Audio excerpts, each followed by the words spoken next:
Born of nuclear radiation and destined to walk the earth forever, welcome to Godzilla Reviewthon!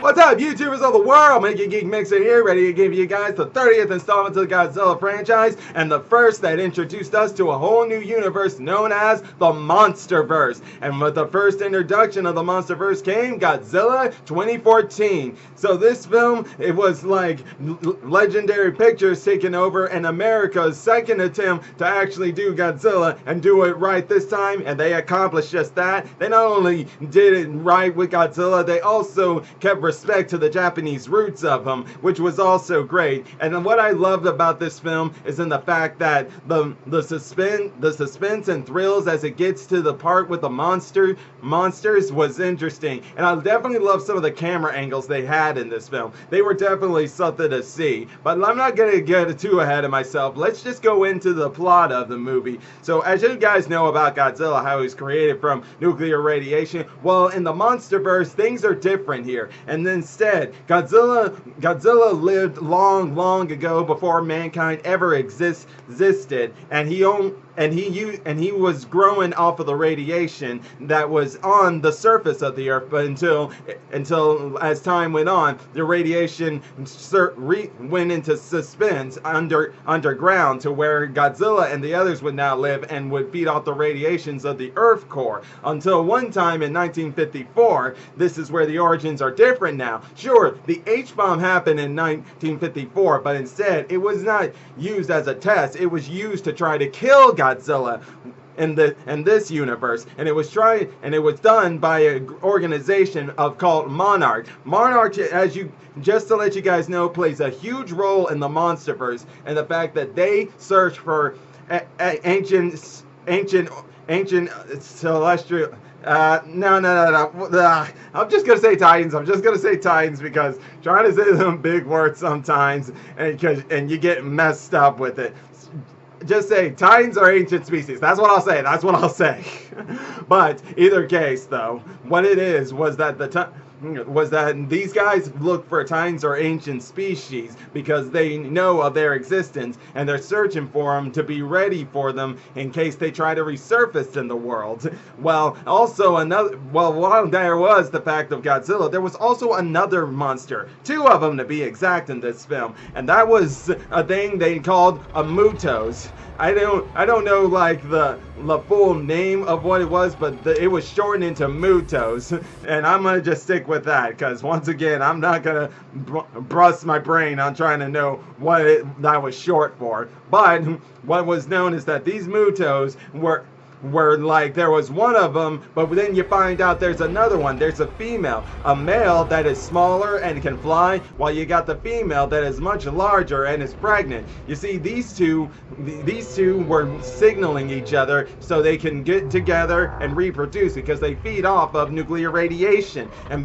with that nuclear radiation they could reproduce. While Godzilla, he would show up into the surface of the world for the world to see him, and he would try to stop him because he's trying to maintain balance. And that's pretty much what's always been the thing about Godzilla. He's a monster, yes, and he doesn't really care for humanity, but at the same time he cares about the earth. He cares about making sure things are in balance, and obviously these Mutos were gonna unbalance things. So that's what awoken him to the surface, to hearing about their mating calls and knowing the trouble it caused. He comes out and he decides that he needs to stop them. And let me just say, when he entered into the film for the first time, rising up from out of the waters like it was a tsunami, that's one of the things I loved about Godzilla 2014. Again, it actually makes us see things from human perspective point of view, and the fact that if there's a giant monster nearby, what are the effects of him rising out of the water or being so close to him? And that was definitely shown to us, which made this movie very cool for that matter.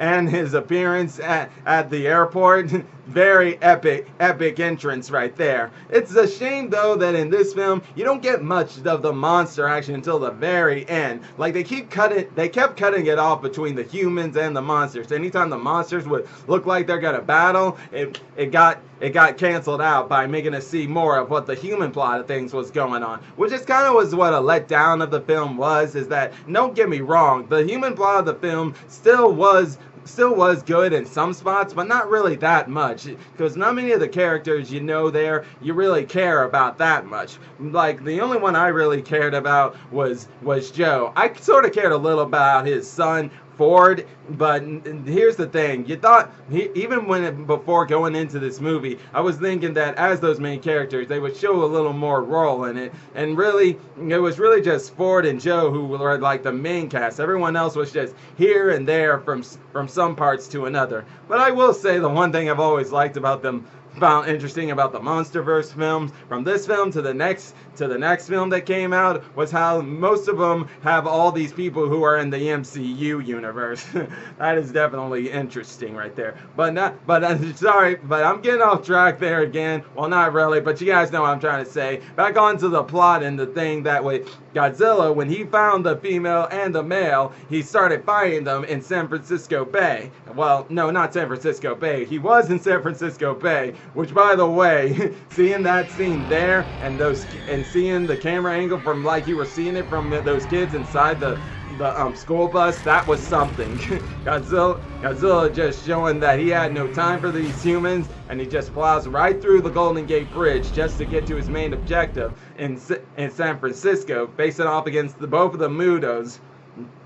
And he had a pretty good battle going on in there for him until eventually he was getting handicapped. Luckily though, for him, when the eggs were discovered by the humans, they were destroyed, and that caused the distraction. And long enough to Godzilla to rise up and use his atomic breath, and that was a great way to introduce it, because I remember going to that film theater and I was like, they said he would have his atomic breath, but he hadn't used it yet. But that's because they were just waiting for the epic moment to use it, and there was no epic moment then when it looked like that one of those Mutos would get the main character Ford and just eat him. But then Godzilla shows up, uses his atomic breath, and just really started damaging both of those monsters. But what I definitely love was how he defeated them, especially how he defeated that male. Waited for that male to come in close and then smack him with his tail. That was something. But how he also defeated the male. Brutality there, man. Brutality.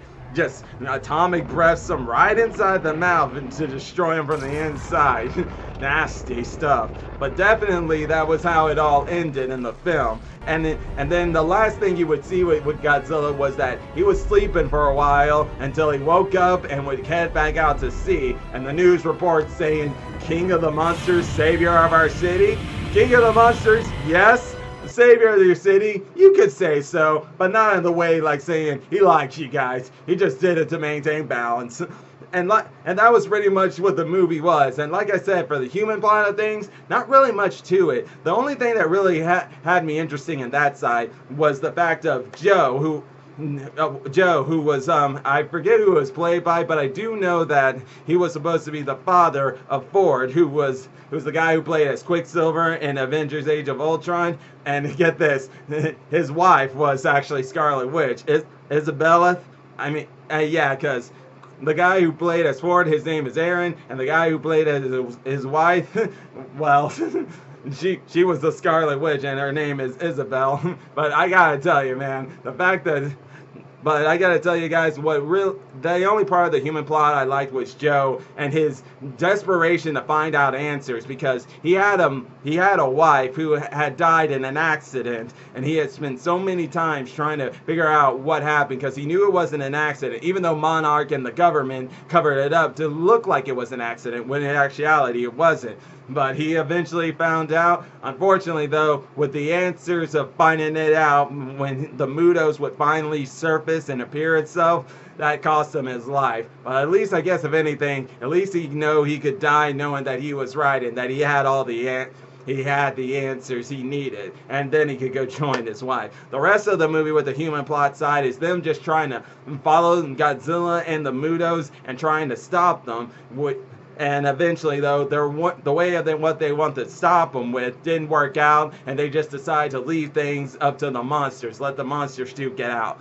But that's pretty much what it was. And like I said, guys, this was a really good movie in the sense of introducing us and keeping to the Japanese roots of it, of Godzilla, and then the fact that like Godzilla was indestructible, none of those tanks and stuff that was the army was throwing at him was working on him, and his atomic breath, and showing that he truly is the king. And like I also said, I loved the camera angles. They were making it look us look at it from a human perspective, eye point. The only thing that brought the film down for me, this is like as I heard, just like it happened with many of me and my other friends, is that the monster fights were cut off right when they were getting started. And that's kind of how it was throughout the whole movie. But still, it was great. It had what it needed for what we were expecting for a Godzilla film. So definitely a great watch. And definitely you guys will want to see this movie before you go see King of the Monsters coming out here in less than 2 weeks from now.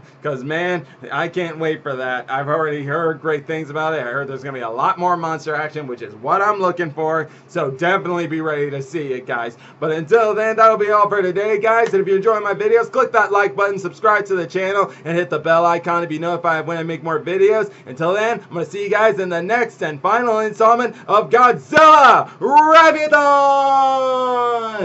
Until then, Mega Geek Mixer signing out. Bye!